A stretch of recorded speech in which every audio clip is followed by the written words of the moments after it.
name is Carrie Christman, and this is Tony Tuzak. We are Veteran Showdown. And Carrie is an Air Force veteran. Yes. And we kind of came together on the idea of doing this. We're not some big company or anything, we're just a couple people. I've had a few experiences with some debates. And the whole purpose why we run this the way we do is because I feel that with some, not all, that there's a bit of censorship and a little bit of favoritism that goes on at debates. One of the things I experience is if they ask people in the audience for questions and they want you to write them down and hand them in, they pick which ones they want to ask. And a lot of them are mostly very softball questions and not the hard stuff. We're, stuff core problems. So we want to eliminate that the way we do it. If we get a lot of people, we would do a lottery so everybody has a fair chance for questions and you can ask what you want. If something's inappropriate, I think anybody can tell, and the debaters don't have to answer it. And the other part is that when there was moderators and they asked the questions, I was to participate in one debate, and they actually kind of sent me the information of what the question would be about. So if it's happening to me, a little thing like this, I'm sure it's happening at other places. So we came up with the idea of ultimate debate, where there really are no moderators. We let the debaters literally ask their own questions to their challenger. So you not only get to hear their answers, but the quality of their questions. You get to hear their intellect as much as possible. They can try to help you out with their strengths and find the other person's weakness. We like what we're doing with the ultimate debate, okay? And we're hoping it's going to catch on. We think the whole idea is to eliminate favoritism and to eliminate censorship. That is our purpose. And we don't have the place packed today. We do appreciate you coming. We sent you some rules there, so if you want to take it home and just read how we go about this, because we're trying to keep everything as open and transparent and fair for anybody. We're neutral, we're unbiased. We're going to be doing for Democrats too. We're trying to bring fairness to debates. That's our purpose. And it's also a matter of bringing information to the constituents. Because a lot of times people, well, to be honest about it, I am familiar with this area. I grew up in nearby Allegheny County as well. And I know that visits are few and far between at times from our elected officials. And my personal opinion is they work for us. They're my employee. So I'd like to see them once in a while. And this was the perfect opportunity for the community out here, like Wyoming County and all the nearby towns, such as Sardinia even, all the way over to Arcade, Perry. We're all close enough together to come out and meet Dave Bellavia, right? Let me say it wrong. And Chris Collins. Those are your representatives. Someone is going to go to Washington, and you have every right to meet and greet them and ask questions yourself to see what you think. It's a big job, and it's a big city. However, tonight, well, we have Dave Bellavia, and unfortunately, it appears that Chris Collins may not be turning up. I did hear from Mr. Crocker. It was at the Erie County Roundtable. He informed me that Mr. Collins would not be here. However, I personally have not heard from Chris. And it seems at the roundtable a month ago, he was interested. However, perhaps he had another event. So at this time, I believe it's only fair to introduce our main speaker. Dave is here to speak to you, answer questions. Pardon? Well, unless somebody here would like to challenge you. Thank you for showing up. Well, thank you for inviting me. I think the idea is too, Dave is an Iraq Army veteran, and I think I just happen to have an Army pin. That came from the Veteran Outreach Center, their flag store, just to put a plug in for them. In Rochester, which is part of your constituency, Monroe County. Every flag at the Veterans Outreach flag store is actually made in America by veterans. The vast majority of them are made in Canada. Really? Oh, yeah. Well, that's good to know. Absolutely. That's good news. Oh, it's great. Yes, it is. That is good. You won't find a Chinese or Korean flag there. No, that is good to know. Yeah. And apparently, Dave, also, there's something going on about a movie, so we may have a, are we going to be in it? We got a movie star, maybe? No, not a chance. These features don't do well. I'm going to sit down, is that okay? Okay. Sure, we can bring it to you. Well, You want to pull up here? so we don't get confused, well, Wherever you want to do it. there's All water right. here. I'll sit right here and Or I like the way this looks. Yeah, exactly. I was Air Force, especially. All right, I appreciate that. Thank you very much, Veteran Showdown, for doing this. You know, this is it's a pretty sad state of affairs. We're asking for the most, voting is one of the most fundamental rights that we have. Men and women are breathing for it overseas. And you deserve, the constituents deserve to hear, without reservation, where we stand on issues, to be unapologetic about the issues that we have, and to be transparent and open and honest with people. I don't believe that you go to a ballot and it's supposed to be like an Easter egg. You know, what's inside of it? I don't know what I'm getting. I want you to know where I stand. I don't expect your vote because I'm the only one here today, but I do expect to earn your vote. I want you to know who I am and what I stand for. I'll just start from the beginning. My name is Dave Bellavia. I was born and raised in Orleans County. It's a small apple town called Lindenville, New York. I don't know if you've ever heard of it. It's a beautiful area. It's home for me. We were in the business of mustard and vinegar out in Lindenville. My father was a dentist for 37 years, and my mom had the most important job of all, just making sure I turned out to be an honorable, decent kid. Jury's still out on that, but I think she did a great job. I have 3 brothers. 2 of them went to seminary. All of them have master's degrees, and one of them a pastor, the other was a professor in Buffalo. And my closest brother to me, Timmy, he's an art teacher in New York City. But I live in Batavia now. I have 3 young children. I'm married to my bride and best friend. She's a reporter at Channel 8 in the Rochester television market. And I decided to serve my country. United States Army Infantry, 1st Infantry Division, the greatest thing I've ever done in my life. We went to war in Iraq, and I found myself in some of the darkest days of the Iraq War, Fallujah in particular. Fallujah was a horrible urban fight.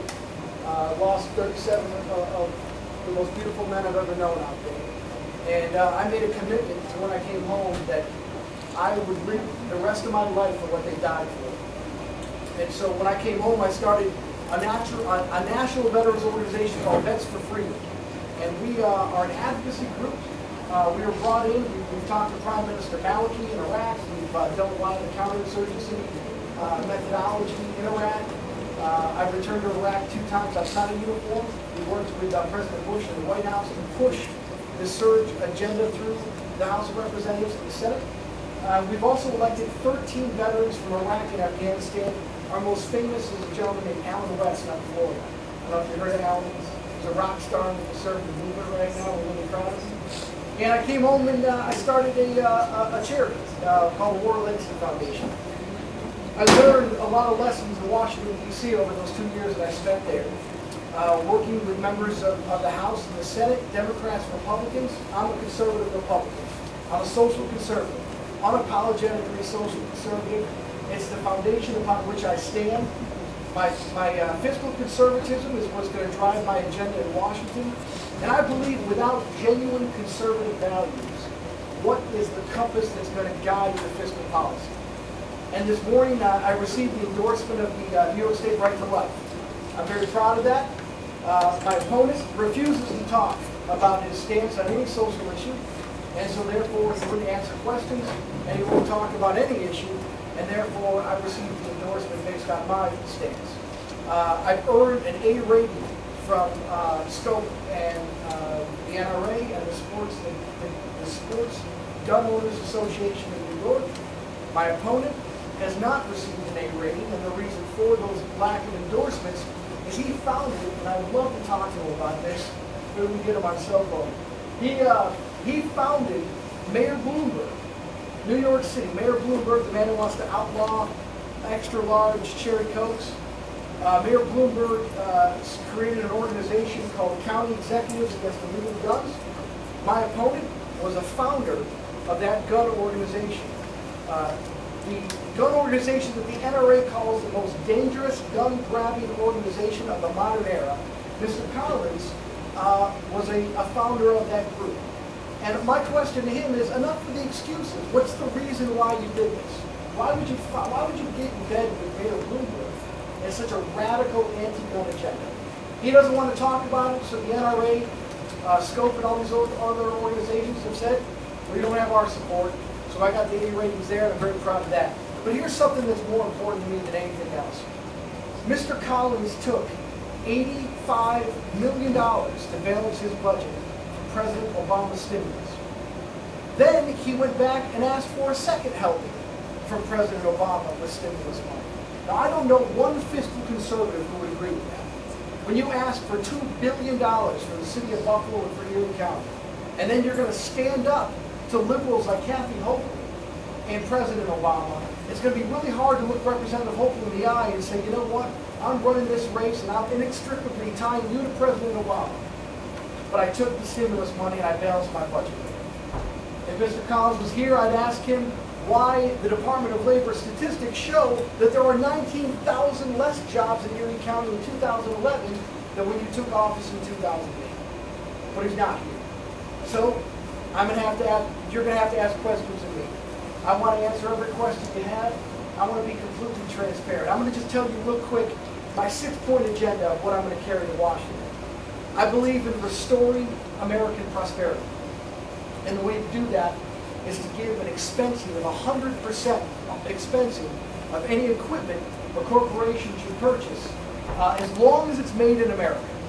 You make the equipment in America, you want to expense it for your company, 100%, we would allow you to be expensed at 100%. I believe the capital gains tax, the tax that you pay for money in your portfolio, and money in your savings account, I think that's unconstitutional. We taxed it the first time around, and now we're going to turn around and tax it. That's wrong. I believe in the elimination of the capital gains tax. I believe the death tax, I call it the legacy tax, that punishes your children for wanting to continue in the business that you worked so hard. Maybe you took after your father, or some of these businesses, 4th generations in Wyoming County. If you want to give that business to your son and daughter, they're going to have to pay an extraordinary amount of money to the federal government. It's unethical and it's immoral. I'm against the death tax. I believe strongly that our #1 enemy in America isn't so much the terrorist element that we fight overseas, but it's China. And I'm telling you right now, China, there are 2 tenets to join the World Trade Organization. Keep a floating currency and maintain intellectual property rights. On a daily basis, China breaks those 2 things every single day. They dump product onto our market.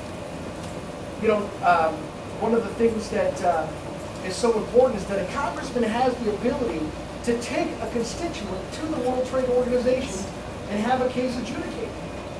Hey, World Trade Organization, my constituent here makes tires, and the Chinese government has dumped Chinese-made tires into the market, and it's still as intellectual property. A congressman can have that case heard by the World Trade Organization, but it never happens.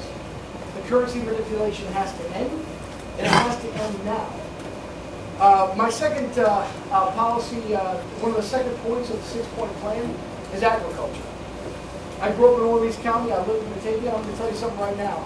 I got a chip on my shoulder when it comes to agriculture. I'm sick and tired of politicians using cows and farms as photo ops. It's not a vocation.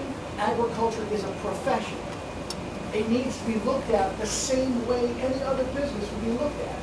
But you know something? We have what's called an H-2A program for seasonal crop farmers. It's a broken program. It doesn't work very well. But you know what dairy farmers have? Absolutely nothing. Dairy farmers have no guest worker program to help them on their dairy farms. And if you have 200 milking cows right now in Western New York, in this district, you are in a position where you have to file 7 inches of Environmental Protection Agency paperwork just to comply to feed the bureaucrats at their trough. Now look, If you're a dairy farmer, you're probably up at 5:30 in the morning. You can't fill out the paperwork. You barely see your family. Barely have enough time to do civic things that you want to do with your family, and take them out to lunch and see your grandkids in school. So what are you going to have to do? You're going to have to hire a professional. And on average, a farmer with 200 milking cows pays $25,000 out of his pocket just to meet the EPA standards. Our dairy farmers in Western New York are under-equipped. They can't have the labor necessary to compete with areas like Canada. And the other thing is, we're putting a brand new yogurt facility, 650 jobs in Batavia. It's a fantastic opportunity. I haven't spoken to one dairy farmer that's actually, have you been approached at all about the milk? No one has approached our dairy, I shouldn't say no one. I haven't heard from any major dairy farmer that's been approached on whether or not they're going to look into taking some of that milk for this yogurt facility. So where is it going to come from? Is it going to come from Ohio? It's going to come from Pennsylvania? It's going to come from Southern Ontario? We can't play a shell game with jobs in New York State. We don't add 650 jobs and then take it away from another sector of industry. That's not the way things should be done. Agriculture is a top priority because it's disrespected. And I'm sick and tired of it being disrespected. 1/6 of New York's economy is agriculture. We are only as strong of a nation as our food supply is. And I love hearing people complain about farm equipment on the road. They got to have their own lane. The Democrats in Congress wanted to pass an EPA rule that would have called crop dust. Crop dust would have been part of the Clean Air Act. Been farmers' responsibilities. Nutrient management with manure spreading. Farmers have to bend over backwards every single time it comes to nutrient management. All these different regulations that come from the state and the federal government, the farmers are supposed to stand up and get smacked in the face. No other regulation has a tight. The Environmental Protection Agency came out and said, we're going to crucify you unless you adhere to our standards. Unacceptable, and as your congressman, I'm not going to deal with it for 1 second. The third thing that's important to me is energy. Our energy policy in the United States is treasonous. If we are the Saudi Arabia of natural gas, what's the plan that we're going to do? We're going to have this big barbecue with propane and treat ourselves to ribs? We have no plan to do anything with our energy today. The unemployment rate in North Dakota is 3%. And while we have this debate about hydrofracking here and elsewhere when it comes to Marcellus Shale, we have the Utica Shale, which is 3 times the size of Marcellus, and it goes all the way up into Livingston County, all the way up in Ontario, and it goes up to Utica. But the one question we have beyond environmental concerns is property rights. How much of your land do you own? Are you paying taxes all the way to the core of the earth? What happens if you're on shale, very rich shale, and a corporation comes in and decides to take that out from under you? Is that your property, or is it their property? These are issues that I care about. I care about eminent domain. I care about someone who wants to put a pipeline through your backyard and claim it as their own. I care about the constitutional, what our founding fathers wanted us to have as property rights for taxpayers in this country. Energy is abysmal. Our independence from foreign oil will save our men and women's lives who are serving today overseas. Education. I'm so sick and tired of Democrats owning the issue of education. It's time for Republicans, new conservatives, to come in and take back the issue of education. We cannot compete with India and China because 5% of our college, U.S. undergraduates, 5% actually earn degrees. And in China, it's 42%. Now here's something that you might not know. 275,000 construction jobs each year are not filled because we don't have workers with a proper training. Let me tell you something. A 4-year college degree is a piece of paper that shows a student's potential for success. It doesn't guarantee you a job. Skilled workers are not second-class citizens. Skilled workers are the foundation of this country. And if we had a community college system, if we had apprenticeships that could take people from high school and give them the training to become a master craftsman that are qualified across state lines, we are going to be able to fulfill the promises that our fathers and our grandfathers had when they took skilled positions as well. There's another statistic I'll throw right at you. 28% of the jobs that we have today in our economy, 28% require 4-year college degrees. 20% of the jobs in America today require 4-year degrees. But if we extrapolate to the future, our 9th graders, only 20% of them will complete a bachelor's degree. So 20% of our kids in 9th grade today will compete for 28% of the jobs that are available. And another statistic that's alarming is that 65% of the jobs in America today require skills that only 20% of our population has. 65% of the jobs that we have in America require skills that only 20% of the population actually has. We've got to fix this problem. We've got to do it now. No Child Left Behind is the worst thing that's happened to our education system. It is not the responsibility of the federal government telling teachers and communities how to teach our kids. I'm telling you right now that we have to educate our people. The most beautiful part of our constitutional system in America is federalism. And that's the ability for the federal government to empower states and communities to do their own thing. So no Child Left Behind's got to go. Moving on into taxation. I believe the first $20,000 an American makes should be tax-free. State can't touch it, the federal government can't touch it. Once we get people out of the poverty line, then we can start tackling entitlements. And I believe strongly in my heart that 99 weeks for unemployment is absolutely absurd. We have to bring unemployment down to what it should have been originally, which is 26 weeks. But in doing so, we have to train people while they look for work. It's important that they know that when they hit that deadline and their unemployment insurance runs out, that they're back against the wall and they're not going to have 99 weeks to ride the system. I believe Social Security, as it stands right now, will exist for 35 years. And it can go in a standalone trust.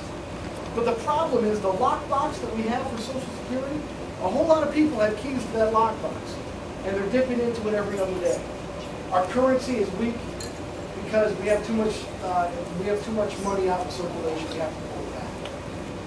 Energy, education, jobs.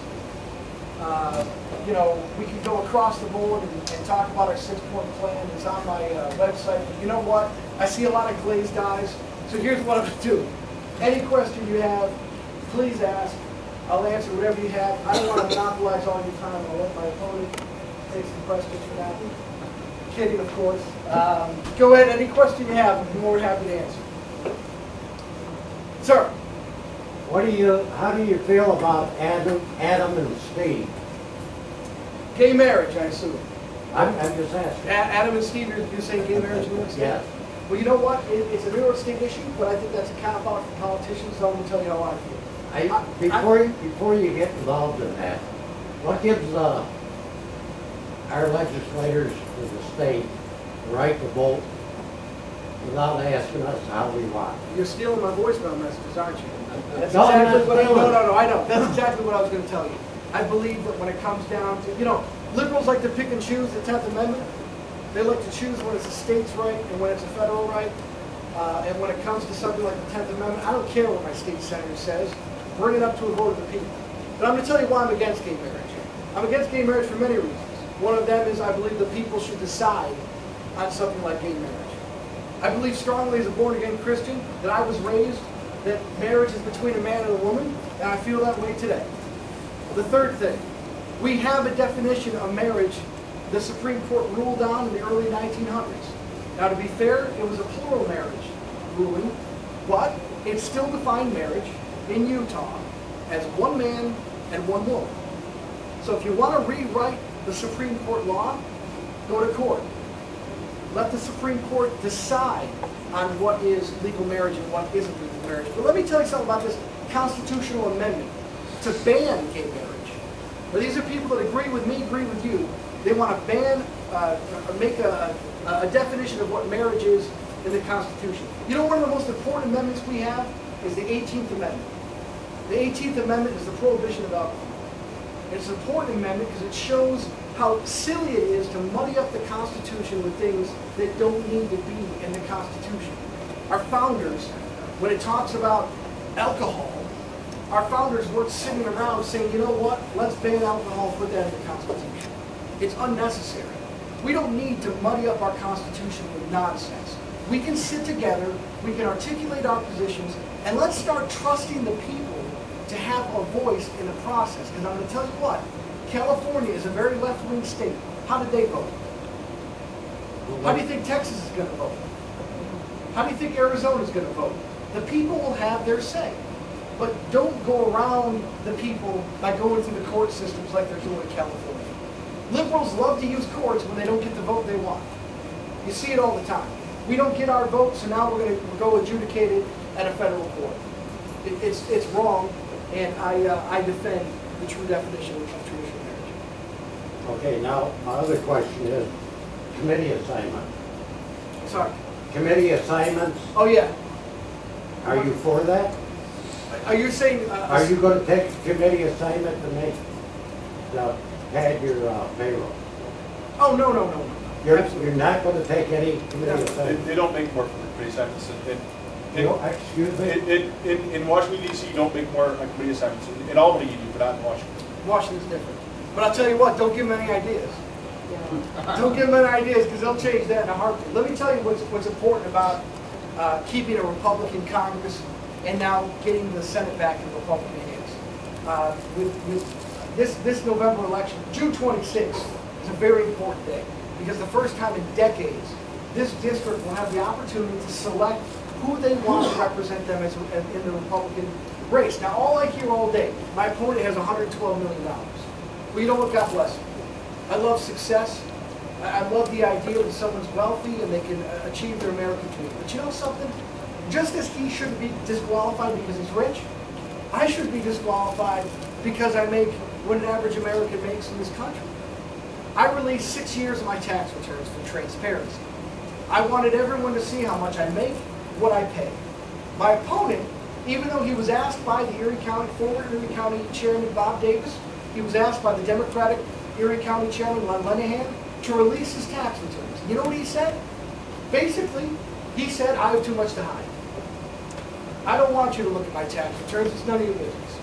Well, you know what? Did he say that, or are you saying that? Well, what he said is that I'm too tied into, I'll give you the verbatim response. He said, I'm too tied up into my businesses to release information on my tax returns. Well, you know who else is tied into their business? Mitt Romney.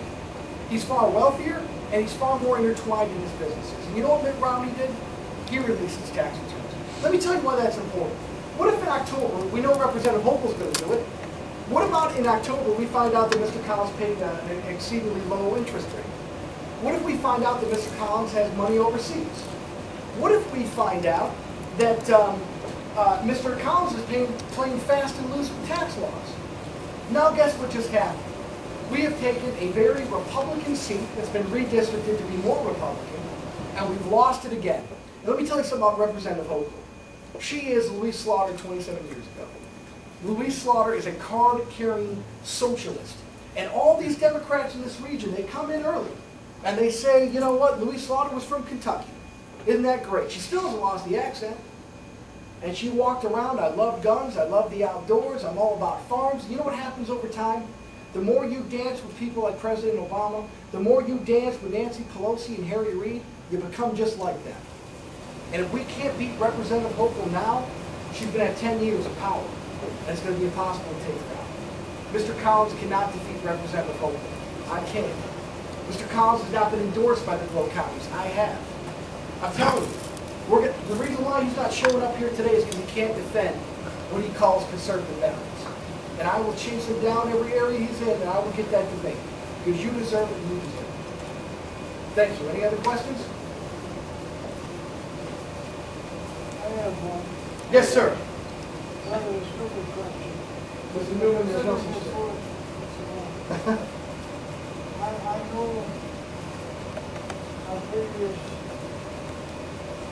congressional people, Donald and Billy Jackson, after serving as They went into paying lobbyists. Are you interested in being a lobbyist? I got 3 young kids. My youngest is 2, my oldest is 12.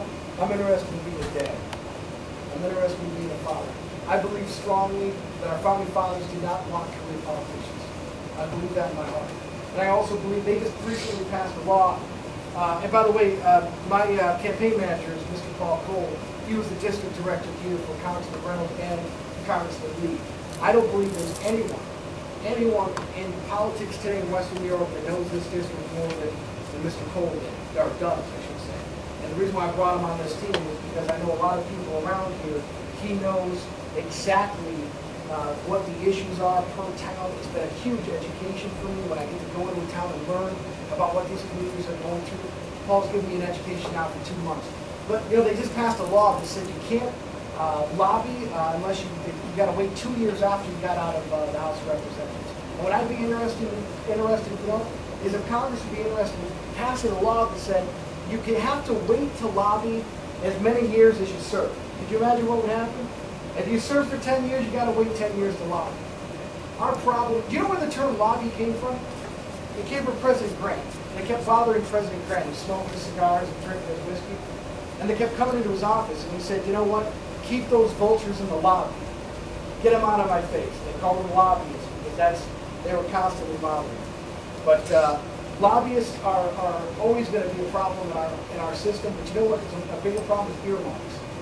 Earmarks. Congressmen that are taking our budget, they take our defense budget, and they say, you know what? We're going to allocate $60 million over here for New Orleans shrimp. We're going to bring $14 million over here for peanut farms in Georgia. And that's not at all what your taxpayer dollars should be spent on. You mentioned about the money supply going through our next behavior from the Federal Reserve. What is your opinion of limiting the Federal Reserve from politics? Well, you know, I mean, that's if you want to be one of those guys that reads the Constitution and actually follows it, you got a point. The Federal Reserve is not constitutional. If you look at a dollar bill, that dollar bill is only valued at what our economic reputation is valued at the time. Milton Friedman would have taught us shock treatment. You pull currency out, right, and you strengthen the dollar. And you stop printing money to pay our debt, which is what President Obama is doing right now. I think the Federal Reserve is unconstitutional. I think they have too much power. Do you know the last time the Federal Reserve had a complete audit? The 5th of never. Okay? Now, Congressman Isa tried to audit the Federal Reserve, and he found $16 trillion off the book, which is 2 times what our debt is now. So if we did a complete audit of the Federal Reserve, we're going to find a whole lot that's going to shock us. But as the power that the Federal Reserve has, a lot of these departments like Department of Education, Environmental Protection Agency, none of these were what the fathers wanted. But the reality is we can't just go into Washington and start hacking away at it. What we have to do is we have to regulate oversight and by crescendo over time, eliminate their power. Because what the Federal Reserve is automatically doing is artificially keeping interest rates so low that people on fixed incomes, people with money in the bank, you're not getting any bang for your buck. If you put money in a savings account right now, it might be on par with taking money in a jar and sticking it in your yard. You know, what's the incentive for putting money away? People on Social Security on fixed incomes. How are you doing with that? Those interest rates are so rock bottom low and they're artificial, they have too much power. But the reality is that we have to be sober about how we eliminate the power. And it's going to take probably 5 to 10 years. It will be done in Romney's lifetime. I believe that the Federal Reserve will be overhauled with President Romney as president. I just don't think it will be done within 2 years of freshman Congress. Sir? You 100% right when you said agriculture is the number one industry, not only in this district, but the state and the country. Yes, sir. My question for you is, why do we do time this into education too? You stated that we have to keep an eye on for 3 years in China and education. Well, we all know that in math and science, you're number 26 and 27, respectively, those 2 subjects. I was at an export meeting, in China, in India, in Vietnam, in Korea, all want us to make as much milk powder at high levels of butterfat and protein because they believe our science. Because our science in the United States and every other country in the world says the higher the kids need butterfat in their milk, they need that trans fat to develop their brain. There are more studies out today that older people need high, not skim milk, not 1% milk, they need 3% milk, the whole milk, to prevent Alzheimer's. Now, we're all going about it, I think, backwards, because we have a problem with our kids getting too heavy on that thing. And if you look back over the last 10 to 15 years, why do we do it? Everybody's got to have skim milk. Everybody's got to have 1% milk. How do we get our leaders of education, our leaders in the Congress, to listen to what the science is saying and not what some movie star or some activist or some theater person is saying? Wow, I mean, there's a lot there.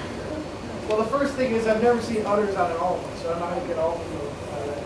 But, That's a different issue. maybe we can call it almond juice, coconut juice. You know, I guess the first thing that,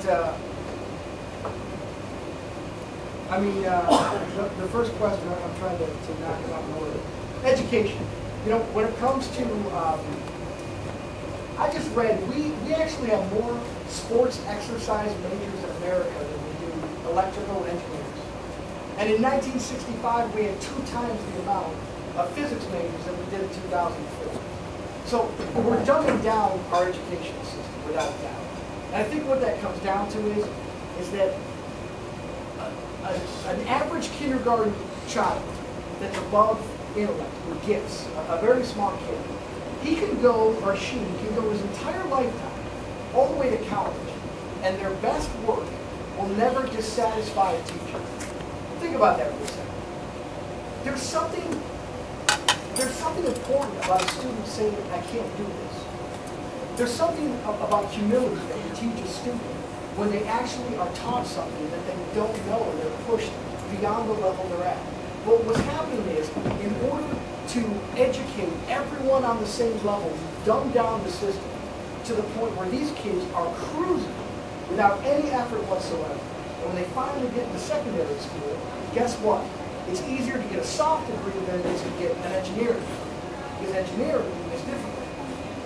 We have to build the analytical building blocks of wisdom, which is reading, writing, math, and science. They're kicking our tail on those things over in India and China. But when it comes to food, we always talk about Chinese products coming out of the market, but no one mentions the fact that a lot of Chinese apples are now in Michelle Obama's Happy Meals with McDonald's shoving those little apples in there instead of French fries. Those are all from China. There's no made in. What are the requirements for Chinese food in America? Do we know what their standards are? Do we look and see this food was brought to you by a 13-year-old that was barefoot, that didn't wash their hands and has no standard of hygiene? No. We don't know anything about what's happening to our food, where our food is coming from. We see, I had a chance to get some pictures of food coming in from China, dried beans in from Corpus Christi. It was revolting. They didn't even look like beans. They wash them, they dry them, and they put them in all of our food. When it comes to standards of obesity in America, I got news for you. I believe that if America wants a B12 engine, they should have it. If I want a milkshake, I want it. In the old days when I went to school, I don't know about when you went to school, but I'll tell you what, our gym class made a shower because we actually exerted ourselves to the point where we needed a shower. Right now, my son does gym class and he does it in the khakis that he went to school. In an effort to educate people more, we've taken away from music and we've taken away from extracurricular activity. Gym is one day, it's 2 days a week, but it's a half an hour session. Where we had it 3 days a week in an hour session, you had to change, shower, and do all that happy stuff. None of it's there. But again, we're relying on teachers to be parents. And I don't believe that you could legislate parenting. And that's a problem. But we can focus on 8-year-olds. We can start talking about the moral the morality of obligation and public service. And I truly believe that, I believe in enlightened conservatism. It's my new religion, right? I believe in enlightened conservatism. I believe in the golden rule of Jesus Christ and the silver rule of Confucius, which talks about an individual in a community. Christ taught us how to treat people. As a Christian, that's how I live my life, how I raise my kids. But I really believe that if we can teach people the moral obligation, the morality of obligation in public service, we're going to get this country back on its feet. Hope I got a lot there. I don't know if you're going to do it 2.5 hours of this. I'm telling you what. It's Well, I got some questions. Yes, ma'am. I can recall, no, this gentleman here, I can hand up. Sir. In your opening statement, you talked about giving certain tax rates to business and individuals. I'd like whether or not you could expound on where you're going to make up the lost revenue in specific programs in the federal budget. And part two, both Democrats and Republicans are pointing to the fact that there's a widening gap in the compensation for corporate executives and the average working man's paycheck. And I'm wondering whether or not you support the idea that the Bush tax cut as it applies to the upper 2% should not continue, and whether or not you support the idea that compensation for executives is. Well, I'll tell you what, if those companies got money from you, absolutely. You know, a company's authority ends as soon as the taxpayer writes you a check. So if we paid, take for example, Wells Fargo. Wells Fargo received money on the bailouts. What's the first thing they did? Did they retire toxic debt like they were told to retire? Or did they go out and try to buy Deutsche Bank? They went out and tried to acquire, and they did acquire foreign banks with the money that your taxpayer and my taxpayer dollars gave them. Now that's not part of the deal. So I don't believe that, I don't believe government creates jobs. I believe that government creates an environment for the private sector to create jobs.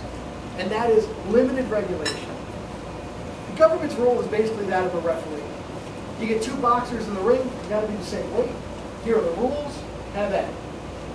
But we don't pick and choose losers, like what we've seen recently. General Motors, you're a winner. Bank of America, Citibank, you guys are winners. Local banks over here, Dodd-Frank says they're losers. I mean, think about this. The Dodd-Frank bill that was passed on regulation basically means that if you're a private businessman right now and you want to get a loan, you got to have an 800 credit score. You have to have an 800 credit score to get a loan from a community bank. Dodd-Frank was supposed to eliminate that, and all they do is make it more difficult on the entrepreneur, and they give incentives to giving more housing loans to people with low incomes. As far as tax breaks and incentives go, you know, how are we going to make up for the stopgap? I believe in my heart that Americans should have a choice when they pay their income taxes. I think that if you got your tax return and you went to H&R Block, or you went to your local accountant, or you sat down at the kitchen table, you should have two boxes to check. A 15% flat tax with no deductions, or a graduated system that we have today, a slimmed down version, not 26,000 pages. But one of the things Congressman Reed's working on right now is a way to chop up that tax code, a simplified, graduated system with deductions. I think that's a fair way to give Americans the choice of how they want to pay their taxes. The important part when we're talking about revenue, you know, do you remember the scene in It's a Wonderful Life where Jimmy Stewart's running around and he's like, you know, your money is in your house and his money is in your house. There's a lot of truth to that. There's a lot of truth to the fact that the more people put money into banks, the more money that people put into American-made products, the better the country is as a whole. And I truly believe in not free trade, I believe in fair trade. And I think that if you think that NAFTA works, I would like you to go to Delphi in Lockport, New York, and ask those employees that are no longer in the automobile industry if they think NAFTA works. I think one of the ways that we can really slim down and put more money and get more Americans to work is to have a fair trade balance approach where we tariff forward goods, we encourage more businesses to hire. And I think that when you look at the fact that the more people that are working, I think that jobs, the government's going to create an environment for the private sector to build, become strong, and create more jobs. And we're talking about filling the gap between revenue. We have a system on the books right now. We're the only we're the only country on the Western Hemisphere that doesn't have a flat tax. And if you look at what the Ukraine has done with their flat tax, they increased revenues by, I don't know what the statistic was, 150% increased revenues on their flat tax. So the key to bringing in more revenue and having a fair tax is a flat tax, and more revenue comes in. But I think people should still have the opportunity to deduct the things that they need to deduct, like property taxes and any sort of improvements they do in their homes. So I think we can have a two-option system.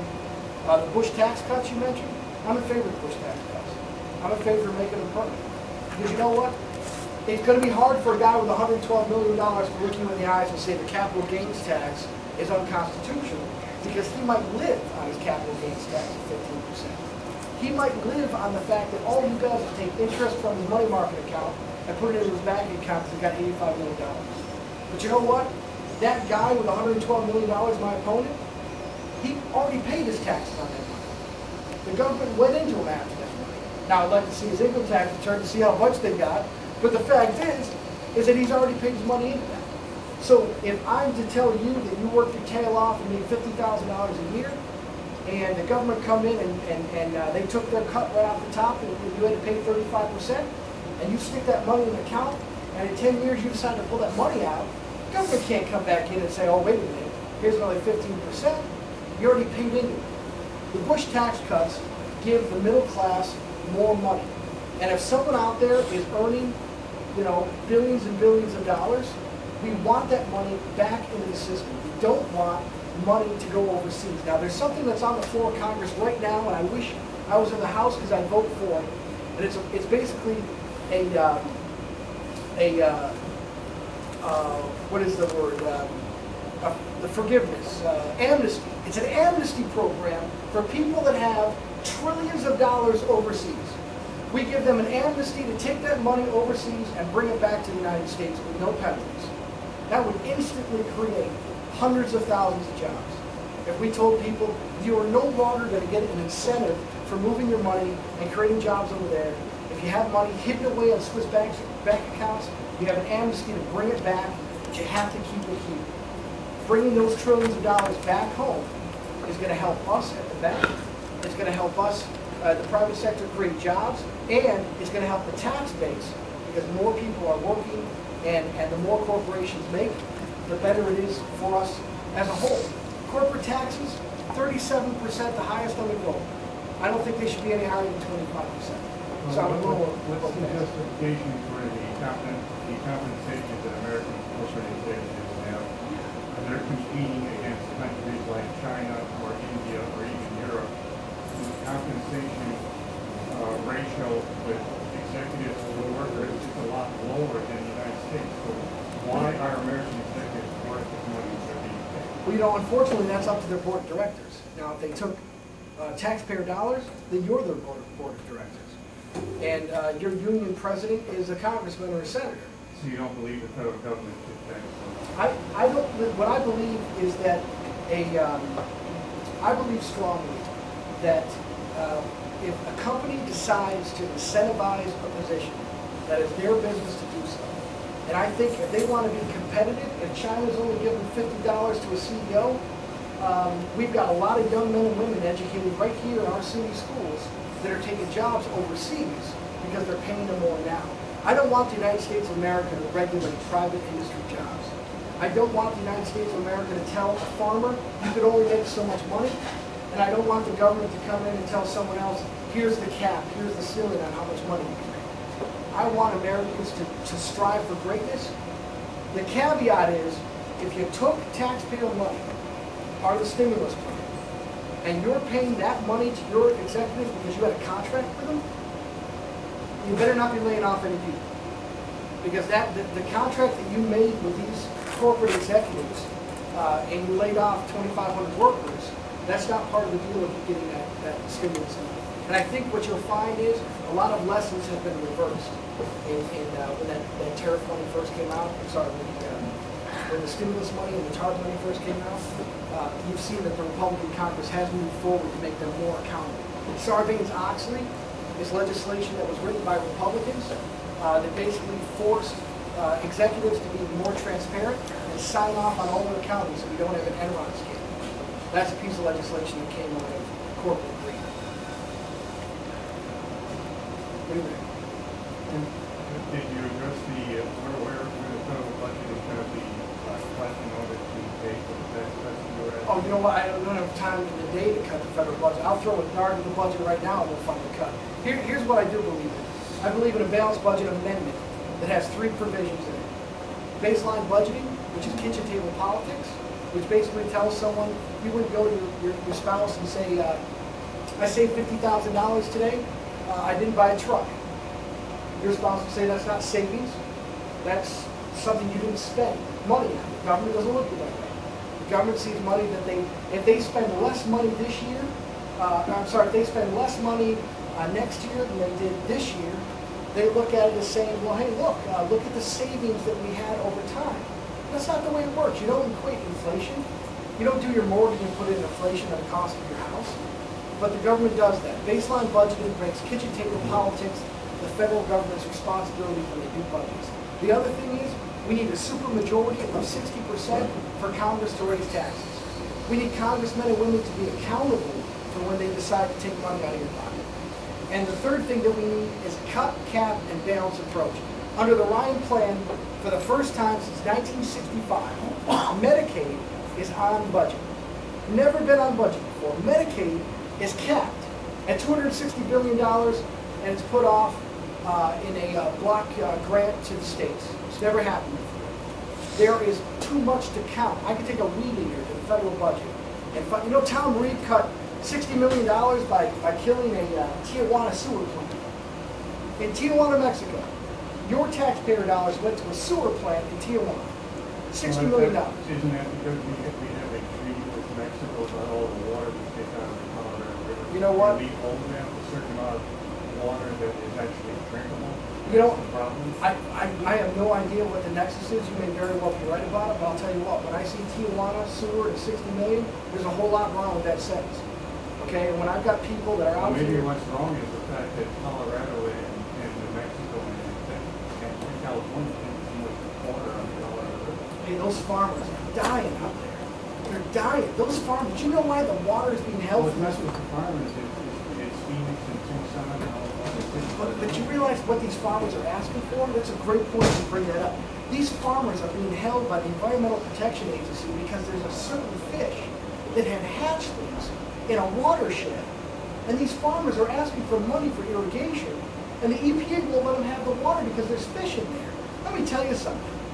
That is a hill I will die on. If it comes down to farmers that are trying to feed us, we wonder why we have so much food coming in from China. Well, we can't provide our own people with food that we have right now. Who is it that said, if you control the gold, you control the country, if you control the food, you control the people? We can't allow that to happen with foreign countries in America. But I'm telling you right now, if $60 million is going towards a sewer system in Tijuana, that is fraud, waste, and abuse. Well, wasn't the Republican Party that backed President Clinton's political free trade? And you know what? They're wrong. That's the one thing about me that we're not going to hear with a lot of politicians when people run for office. I'll tell you when they're wrong. Republicans were wrong about that. Republicans were wrong about the debt ceiling. Republicans are wrong occasionally about a whole lot of things. But the key is that we have to have people that are open-minded enough to say, go to Washington and stick to your guns, stick to your principles. And that's what I'm running my campaign on, is principle, honor, and integrity. I'm not going to just be a rubber stamp for any political party. I'm going to do what's best for these constituents. And you know what? I think I understand these constituents in this district because I'm just like you. And my parents raised me with the same values that you raised your children and grandchildren. And I know what it's like to work hard. I know what it's like to pay the money I pay, $3.89 a gallon gas. It hurts. It hurts you. And I think that that's what we need is true representation. But I'll admit when the Republican Party wrong, they're wrong. Come on now. They're wrong about free trade in Korea. We're wrong about free trade in Panama. And to throw it in, we're wrong about free trade in Colombia. How's that? 0 for 4 on free trade. I agree with Jack Katz in front of me. Sir? You just mentioned about looking out for your constituents. Sir? Well, it appears that just about any decision today that comes to the political side. Now, the state, for example, two here recently in Western New York,